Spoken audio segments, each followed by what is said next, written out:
Good morning. আজকে আমাদের 3 নম্বর দিন। তো ভেবেছিলাম একটা সানরাইজ দেখবো। তো সেই পরিস্থিতিতে মানে আমরা কটাতে 5টার দিকে ঘুম থেকে উঠেছি। ওঠার পরেও সব ফ্রেশ হয়ে এখন বিচের সাইডে আস্তে আস্তে মোটামুটি 6টা বেজে গেছে। আর সূর্য পেছনে অলরেডি অর্ধেক উঠে পড়েছে। ওই যে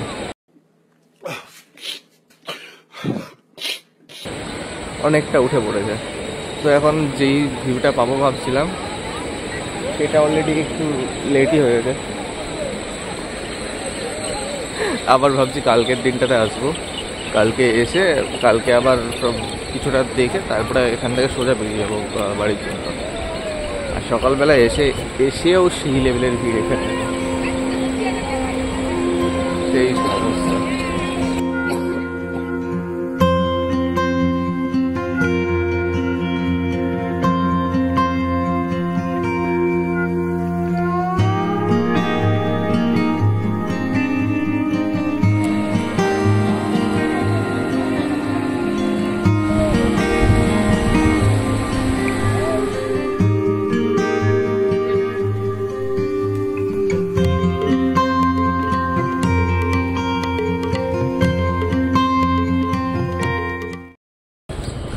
ছটা থেকে 7:30, মোটামুটি 1.5 ঘন্টা বিচে কাটানোর পরে ছবি টবি তুললাম। তারপরে এখন বেরোচ্ছি ব্রেকফাস্ট করতে। ব্রেকফাস্ট করে রুমে ঢুকবো। তারপরে ওখান থেকে সায়েন্স মিউজিয়াম যাবো, কারণ সায়েন্স মিউজিয়াম 8টার দিকে খোলে। তো ওখানে সায়েন্স মিউজিয়াম যাবো। ওখানে কিছুক্ষণ কাটানোর পরে আবার রুমে ফিরে কোথাও ঘুরতে গেলে যাব, নাহলে আবার ইয়েতে নেমে যাব, সমুদ্রে নেবো। কারণ শুনছি কটার দিকে জোয়ারে 12টার দিকে জোয়ার। তো জোয়ারের আগের মুহূর্তটা বেশ ভালো লাগে, বহুত ঢেউ আসে, ওই জন্য ঢেউয়ে স্নান করতে হবে, না হলে কেমন জানি পুকুরের মতো ফিল আসছিল। তাই স্নান টান সারবো, তারপরে আর কোথাও ঘুরতে হলে যাবো। কালকের মতো সেম ব্রেকফাস্ট আমাদের, আমার মুড়ি অগ্নি আর এই যে দুজনের লুচি। চারের জলকা। খাওয়া দাওয়া সেরে আমরা চলে গেছিলাম দীঘা বিজ্ঞান কেন্দ্র এবং জাতীয় বিজ্ঞান শিবিরে। এটি খোলা থাকে প্রতিদিন সকাল 8টা থেকে রাত্রি 8টা পর্যন্ত এবং এর প্রবেশ মূল্য 40 টাকা। আর তার পাশাপাশিও এখানে 5টা শোয়েরও ব্যবস্থা রয়েছে। এক, ফান সায়েন্স শো, দ্বিতীয় 3D শো, 3 নম্বর স্পেস অ্যান্ড অ্যাস্ট্রোনমি শো, 4 নম্বর তারামণ্ডল শো, 5 নম্বর সারপ্রাইজিং কেমিক্যাল রিয়াকশন শো।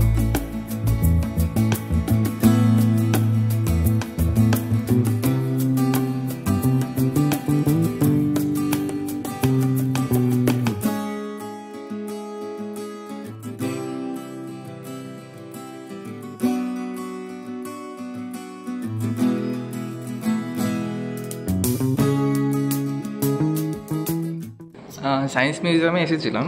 তো এখানে 10:30টা পর্যন্ত যে 3টে শো আছে, মানে এখানে অনেকগুলো শো পাওয়া যায়, 4 থেকে 5টা। তার মধ্যে 10:30টা পর্যন্ত যেগুলো শো আছে সেগুলো নিয়েছি। এখন 9টার দিকে একটা আছে, 9:30টায় একটা আছে, আর 10টার দিকে একটা আছে। তো এখন ফার্স্ট শোটা বসেছি, এখন 8:55 বাজে। ফার্স্ট 3D শো আছে। তো এই থিয়েটারের মধ্যে এখন বসে আছি, পুরো ফাঁকা থিয়েটার, পুরো শুধু আমরা আর এই 2জন বসে আছি। দেখি কেমন শো দেখায়। এরপরে এখন ভেতরটা এক্সপ্লোর করবো, বেশ ভালো লাগছে ভেতরটা ঘুরতে। 3D শো কমপ্লিট করে আমরা চলে গেছিলাম স্পেস অ্যান্ড অ্যাস্ট্রোনমি শো দেখতে। এর বিল্ডিংটা রয়েছে মূল সায়েন্স মিউজিয়ামের কিছুটা পাশে।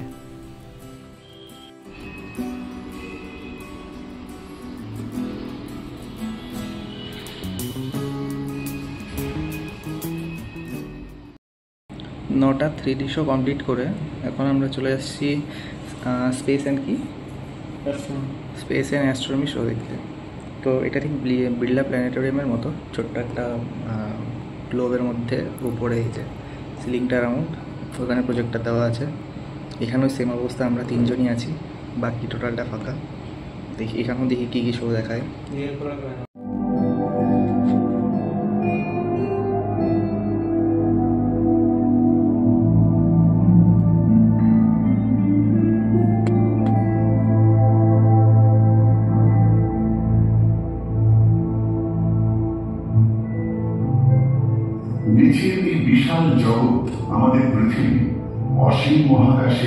একটি অতি ক্ষুদ্র নীল গোলকমন্ত্র।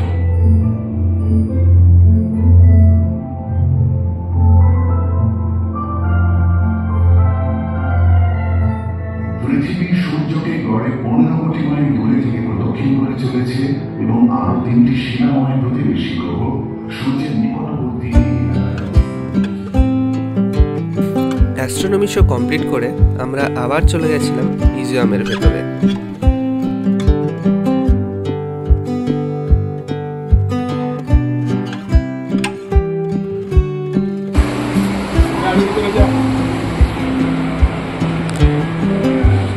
होता है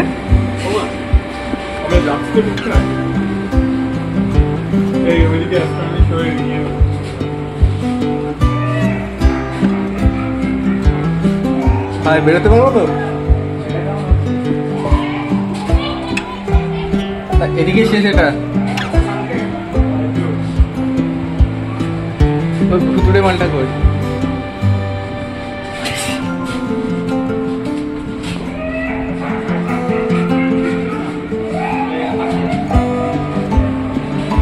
চলে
এত বড় হয়ে বাচ্চাদের নিয়ে খেলছে।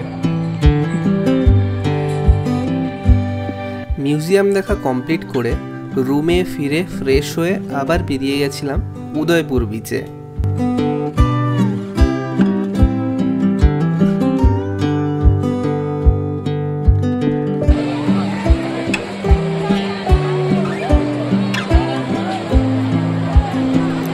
বিচের পাশে এসে আমরা নিয়ে নিয়েছিলাম একটা টেবিল, যার জন্য আমাদের 100 টাকা করে নিয়েছিল, এবং তার পাশাপাশি আমরা নিয়েছিলাম 1 প্লেট কাঁকড়া ও 1 প্লেট চিংড়ি মাছ।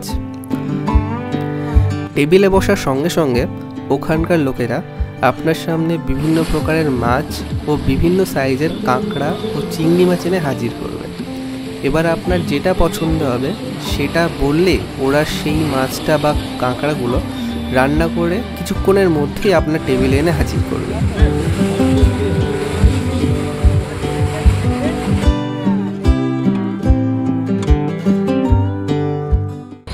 সেই 11:30 থেকে 1:30 পর্যন্ত এতক্ষণ ধরে বিচের সাইডে টেন্টে বসে কাঁকড়া আর চিংড়ি খাচ্ছিলাম। এখনও সমুদ্রে নামিনি, জাস্ট কিছু ওখানে দাঁড়িয়ে কিছু ছবি তুললাম। এখন যাব, ফোনটা রাখবো, ফোনটা রাখার পরে আবার আসবো, দিয়ে আবার বিচে নেমে স্নান টান করবো, দিয়ে রুমে চলে যাবো। যেতে যেতেই মানে এখানে খেতে যেতে যে এত লেট হবে সেটা জানতাম না। এবার দেখি কতক্ষণ করতে পারি। আর ওদিকে আমাদের হোটেলে 2টোর দিকে খেতে দেবে বলেছিল, তো দেখি আধা ঘন্টার মতো স্নান করবো, দিয়ে বেরিয়ে যাবো। যাই কেডা। বিচে স্নান করতে করতে আমাদের প্রায় 3টে বেজে গেছিলো।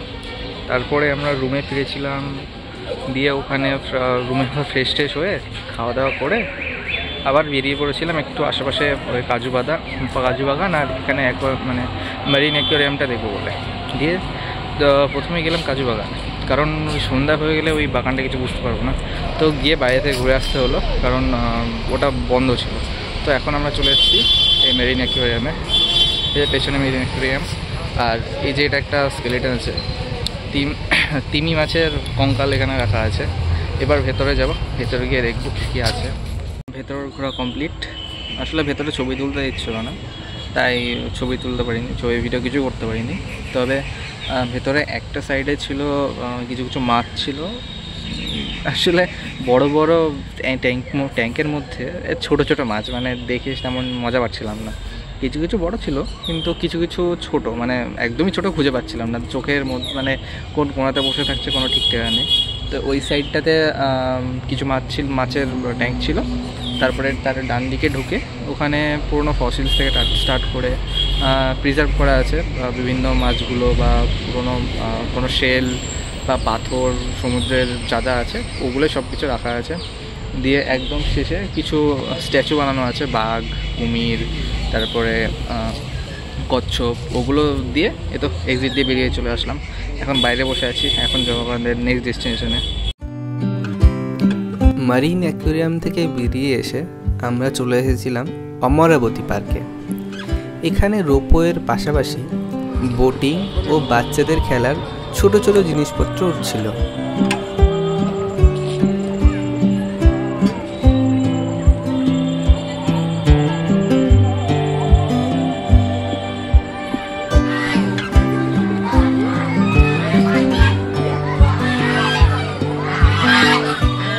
মেরিন অ্যাকোয়ারিয়াম থেকে সোজা চলে এসেছিলাম অমরাবতী পার্কে। তো এখন 5:15 বাজে। তো ভেতরটা ঘুরলাম, ঘুরতে ঘুরতে হুট করে ইচ্ছে জাগলো যে একটু বোটিং করবে। তো আমরা 3 জন উঠে পড়েছি বোটিংয়ে।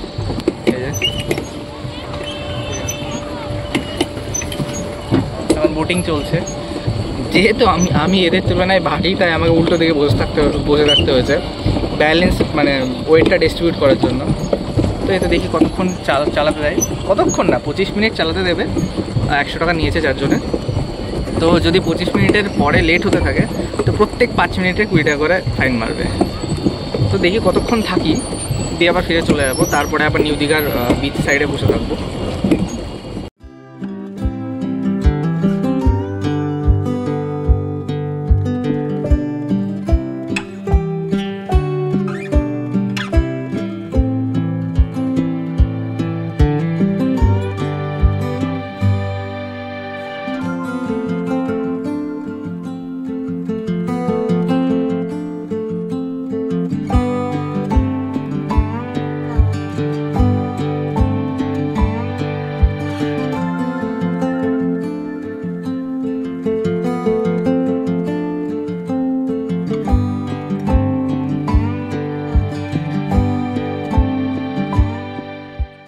একটুখানি হলে আমরা অ্যাক্সিডেন্ট হতো।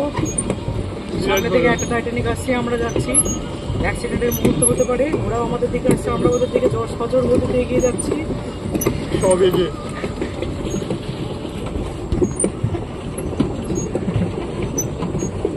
না না না না, ড্রাইভারের পারদর্শিতায় যাত্রীরা এখন সুরক্ষিত।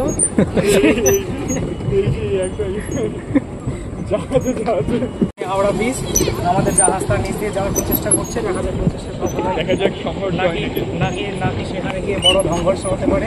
সংঘর্ষ হওয়ার সম্ভাবনা রয়েছে, দেখা যাক। বলছে আমরা এই ক্ষেত্রে ক্যাপ্টেনের পারদর্শিতার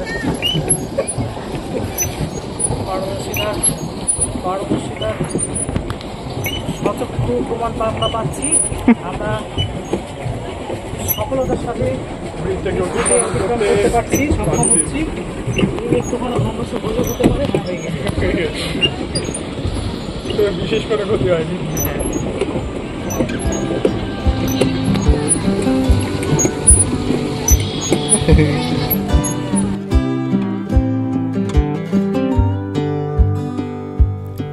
অমরাবতী পার্কের বোটিং কমপ্লিট করে আমরা আবার চলে গেছিলাম নিউ দীঘার বিচে।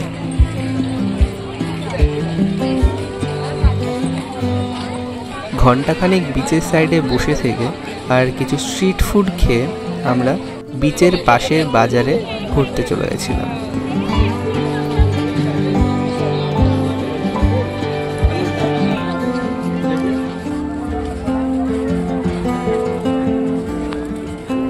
বাজার ঘুরতে ঘুরতে ঘুরতে কিছু বাড়ির জন্য জিনিসপত্র আমাদের কেনা হয়ে গেছিলো, আর সেগুলো নিয়ে আমরা ফিরে গেছিলাম আবার আমাদের রুমে।